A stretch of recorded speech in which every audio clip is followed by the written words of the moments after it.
dia, professor. Eu vim aqui apresentar o seminário sobre o capítulo 10 do livro Linguagem C de Luiz Damas. A minha equipe é formada por Chay e João Paulo e eu vou começar falando um pouco sobre o que é um arquivo. Então, um arquivo, temos duas definições. Uma que seria uma fonte de dados para o programa e outra que seria o destino dos dados gerados pelo programa. Tendo isso, nós vamos ter dois tipos de periféricos. O periférico de entrada e o periférico de saída. O periférico de entrada consiste no teclado, no mouse, no leitor de código de barras, e o periférico de saída consiste na tela do computador, impressoras, entre outras coisas. Então, existem periféricos que comportam ambas as características. No entanto, independente do tipo de periférico que se utilize, na linguagem C, todos os processos de entrada e de saída de dados se dão através de strings. E o que seriam esses strings? Os strings são um conjunto sequencial de caracteres sem qualquer estrutura interna. Então, a maior vantagem de se utilizar de strings para entrada ou saída de dados é que podemos realizá-la sem termos que se preocupar com o tipo de periférico que estamos trabalhando. Então, de modo que ela é Dev Independent, ou seja, é um termo independente, ele não precisa necessariamente saber se estamos trabalhando com o periférico de saída ou de entrada. Então, na linguagem C, cada string ele está ligado a um tipo de arquivo. E esse arquivo não precisa necessariamente corresponder a um arquivo existente num disco, como é o caso do teclado ou da tela do computador. Bom, processamento básico. Precisamos saber apenas de 3 pontos. A abertura do arquivo, que consiste em associar uma variável do nosso programa ao arquivo que pretendemos processar, ou seja, representar internamente o nome físico do arquivo através de um nome lógico, que corresponde à variável do nosso programa que irá representar. 2. O que corresponde na realidade do processamento. Então, o que queremos que esse arquivo realize? Podemos querer que ele realize a leitura, escrever ou posicionar dados. Então, isso é também um ponto a ser pensado. Depois de processado o arquivo, se já não precisamos mais dele, vamos então retirar a ligação que existia entre a variável do programa e o arquivo que está representado. Então, dessa forma, com esse rompimento de ligação, vamos denominar de fechar o arquivo. Então, na linguagem C, todas as funções de processamento de arquivos, elas são precedidas por um F, de forma a melhor indicar que se trata de funções sobre arquivos. Então, dessa forma, as funções que permitem abrir e fechar um arquivo em C chamam-se de fopen ou fclose, que, em outras palavras, seriam abrir e fechar, traduzido para o inglês, adicionado a letra F na frente, que é para identificarmos que estamos tratando de uma função de arquivo. Funções de manipulação de arquivos. Então, para utilizar um arquivo, é preciso declarar uma variável do tipo file. Então, a abertura de um arquivo ela é realizada utilizando a função fopen, cujo protótipo se encontra no arquivo stdio.h, pois se trata de uma operação padrão de entrada e de saída. Então, a função ela vai receber 2 parâmetros, que seria o filename, que é um string contendo o nome físico do arquivo, e o modo, que é um string contendo o modo de abertura do arquivo. Então, dessa forma, como podemos ver aqui na parte direita, a declaração da variável do tipo file, ela faz com que este seja um ponteiro para o tipo file. Então, a sua declaração vai ser feita tal como qualquer outra variável. Existem 3 tipos distintos de abertura de um arquivo, que é o read, que é a abertura do arquivo para leitura, que ele vai abrir o arquivo leitura e caso ele não consiga abrir, a função vai devolver com o comando null. O write, que é a abertura do arquivo para a escrita, então ele abre o arquivo para a escrita e assim que é criado um novo arquivo com o passado, a função. Então, caso já exista algum arquivo com o mesmo nome, o mesmo vai ser apagado e substituído pelo novo. E assim vamos perder as informações contidas no antigo e ficar apenas com o novo. Então, e caso a gente não consiga fazer essa criação, a função vai devolver com o comando null. O terceiro tipo é a append, que é a abertura do arquivo para acrescentar. Então, ele vai abrir o arquivo para acrescentar, e se o arquivo não existir, ele será criado, de modo dapper. Se o arquivo já existir, ele vai ser colocado no final do arquivo. Então, vai ser adicionado no final do arquivo que já temos o novo arquivo que queremos adicioná-lo, de forma sequencial. Então, não vamos perder nenhum dado já existente. Além desses três módulos básicos, vai existir ainda a possibilidade de abrir um arquivo de forma a permitir, ao mesmo tempo, a operação de leitura e de escrita. Então, basta adicionar o sinal de mais após o módulo. Então, nas três situações, caso o arquivo não exista, ele passará a ser criado. E a única diferença é que, se o arquivo já existir, eles vão se comportar de maneiras diferentes. Por exemplo, no caso do R+, se o arquivo ele já existir, ele vai ser... Se o arquivo já existir, novos dados serão redirecionados a partir do início do arquivo, por cima, de modo que vai ser apagado os dados anteriores. Já no W+, se existir, ele vai ser apagado e vai ser criado um novo com o mesmo nome. E no A+, se o arquivo já existir, os novos dados serão redirecionados a partir do final do arquivo. Então, o modo de abertura ele pode ainda ser combinado com o tipo de processamento que se pretende dar ao arquivo, que nisso vai ser levado em consideração se é um arquivo de texto ou um arquivo binário. Bom dia, professor. Aqui é Chais, aluno de licenciatura em matemática no turno da UFPB, e venho aqui para fazer a apresentação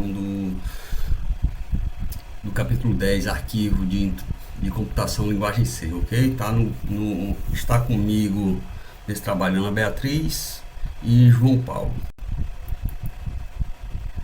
Leitura do caractere do arquivo é feito com essa linha de comando aí, o int f get c, aí entre parênteses file e asterisco o nome do arquivo, certo? Escritura de caracteres no arquivo, nesse comando aí, int f put c, int, entre parênteses, int ch, file, asterisco, art. Entrada e saída formatados, função f, scanf e f, printf. E arquivos stand. Stand é uma palavra do inglês que significa padrão, certo? Sempre que um programa escrito em C é executado, são abertos pelo menos 5 arquivos padrões, 5 arquivos stands, que é o std, que é de stand in, entrada padrão, normalmente é o teclado. std out, saída padrão, normalmente é a tela. O std err, que é a mensagem de erro, diferente da saída. E o std aus é o principal de comunicação. E o std prn, a impressão padrão, certo? O pipes, o pips, é a estrutura que permite que a saída de um comando seja aproveitado como entrada de outro comando, certo? Um exemplo, o DOS dir mytmp. O resultado do comando dir é armazenado no arquivo mytemp,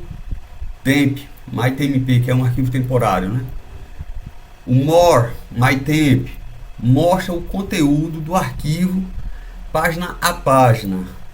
E o del mytemp deleta o arquivo temporário. Os filtros. Um filtro é um programa que recebe informação normalmente a partir de um arquivo ou de outro comando e a processa, filtra, segundo algum critério. Necessário colocar alguns includes, viu? Já tem um include padrão que é o stdio.h, e vamos colocar esse daqui, o stdlid.h, que tem acesso à função, às funções atoy e exit, certo? Processamento do arquivo binário. Não são arquivos de texto, arquivos de dados executáveis, jogos, etc. não são organizados em linha como os textos. Operações para processar arquivos binários são acesso direto. Os dados são escritos em blocos de memória para o disco e lidos em blocos do disco para a memória. A função de leitura e escrita que permite o acesso direto são fread e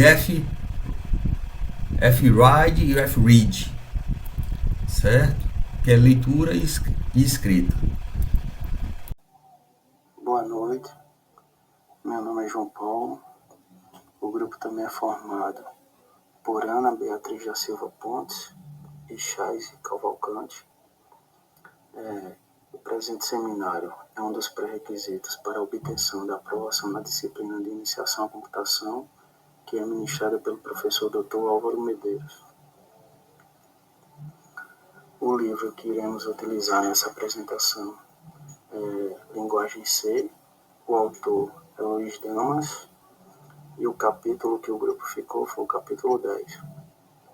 E a minha parte é leitura e escrita de blocos, acesso sequencial e acesso direto a arquivos, detecção do final de arquivo, EOF e posicionamento ao longo de um arquivo. Primeiramente, falaremos sobre a escrita de blocos em arquivos binários. A função fwrite faz parte do arquivo stdio.h e é responsável por escrever um bloco de bytes existente em memória para um arquivo aberto em modo binário. A sua sintaxe ou escrita é int fwrite const void ptr, int size, int n, file arc, em que o ptr é um ponteiro para void, isso é, pode ser um ponteiro para qualquer tipo e contém o endereço de memória daquilo que pretendemos guardar em arquivo. Const indica que o parâmetro ou que ele aponta não será alterado. Já o size indica o tamanho em bytes de cada um dos elementos que pretendemos escrever. O n indica o número de elementos que queremos escrever.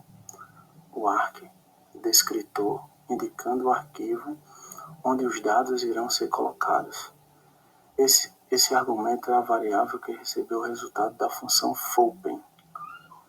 Retorna é o número de itens que se conseguiu escrever com sucessão. Atenção, né? Retorna o número de itens de 0 a n e não o número de bytes escritos. Agora sobre leitura de blocos e de arquivos binários. A função fread faz parte do arquivo stdio.h e é responsável pela leitura para a memória de um bloco de bytes existente no arquivo aberto em modo binário. A sua sintaxe ou escrita é int fread const void ptr, int size, int n, file arc, em que o ptr é um ponteiro para void, isto é, pode ser um apontador para qualquer tipo e contém um endereço de memória onde queremos colocar os dados que iremos ler a partir do arquivo. O size indica o tamanho em bytes de cada um dos elementos que pretendemos ler. N indica o número de elementos que queremos ler. O arc descritor, indicando o arquivo de onde os dados serão lidos. Esse argumento corresponde à variável que recebeu o resultado da função foopen. Retorna é o número de itens que se conseguiu ler com sucesso. Atenção, é o número de itens de 0 a n e não o número de bytes lidos. Uma observação importante é que a função fread retorna o número de elementos realmente lidos. Por isso o resultado será 1 ou 0, pois estamos solicitando a leitura de apenas um elemento. Se a leitura for possível, a função retorna 1. Caso contrário, retorna 0. Ora, esses valores podem ser aproveitados como valores lógicos, verdade e falso, para controlar a execução do laço que realiza a leitura. Agora falaremos sobre detecção do final de arquivo end of file. É importante destacarmos que existem várias formas de detectar a ocorrência de end of file. E sempre que utilizamos um arquivo para realizar qualquer tipo de processamento, existe uma estrutura do tipo file, que o representa em memória, contendo informação diversificada sobre o arquivo que se está processando. Vale salientar também a informação relativa ao número de bytes que o arquivo ocupa, sua posição atual, etc. Estaremos diante de uma situação de end of file sempre que a posição corrente do arquivo estiver além do número de bytes que este contém. E isso quer dizer que se abrirmos um arquivo vazio, não estaremos em situação de end of file. Essa situação só se verifica depois de uma tentativa de processamento para além do final do arquivo. Por exemplo, só depois de se tentar ler um caractere a partir de um arquivo vazio é que temos a garantia de detectar o end of file corretamente. A detecção de end of file é realizada através da função feof, cuja sintaxe ou escrita é int feof file arc.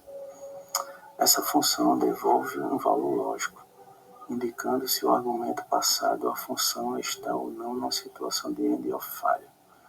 A observação importante é a função feof só detecta uma situação de end of file depois de ter sido realizada uma operação sobre o arquivo que a provoque.